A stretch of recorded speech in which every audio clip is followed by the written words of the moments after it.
যখন ক্ষমতা হাতে আসে আর কেউ জবাব দিয়ে চাওয়ার থাকে না, তখন মানুষ বদলায় না, বরং তার আসল রূপটি বাইরে বেরিয়ে আসে। প্লেটো এই সত্যটিকে তার রিপাবলিক বইতে রিং অফ জেজেস গল্পের মাধ্যমে বুঝিয়েছে। জেনেভ একজন সাধারণ মেষপালক ছিল, তাই সে প্রেডিক্টেবল আর বিশ্বাসযোগ্য মনে হতো। কিন্তু হঠাৎ একদিন ভূমিকম্পের পরে মাটিতে ফাটল ধরে আর জেজেস সেখানে একটা আংটি খুঁজে পায়। জেজেস ওই আংটিটা হাতে পড়তেই সে অদৃশ্য হয়ে যায়। সে প্রথমে কিছুই করে না, সে প্রথমে এই ক্ষমতাটাকে ভালো করে বোঝার চেষ্টা করে। ও দেখে লোকের ওপরে কি প্রতিক্রিয়া দেয় অথবা দেয় না। এখন কেউ আর তাকে কিছু জিজ্ঞাসা করে না, কেউ তাকে আটকায় না, কেউ তার দায়িত্ববোধ মনে করিয়ে দেয় না।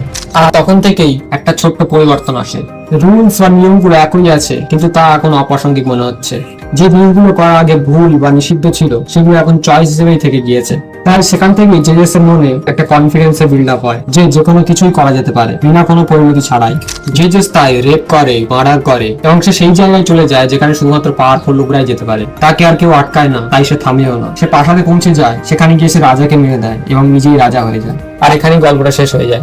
এটা কোনো জাজমেন্ট দেয় না, না কোনো কনক্লুশন। উনি শুধুমাত্র একটা গল্প রেখে যায় আর একটা রিং যেটা আছে, যেটা বহু মানুষের কাছে আছে। তো আজকে যারা পাওয়ার এসছে, সেই পাওয়ারটা তাদের কাছে ওই রিং অফ জেজেস এর মতো। তো এখন এটাই দেখা যে সময়ের সাথে সাথে তাদের রূপে, তাদের চরিত্রে কেমন পরিবর্তন আসে। একবার ইন্টারেস্টিং ভিডিও দেখার জন্য চ্যানেলকে ফলো করো।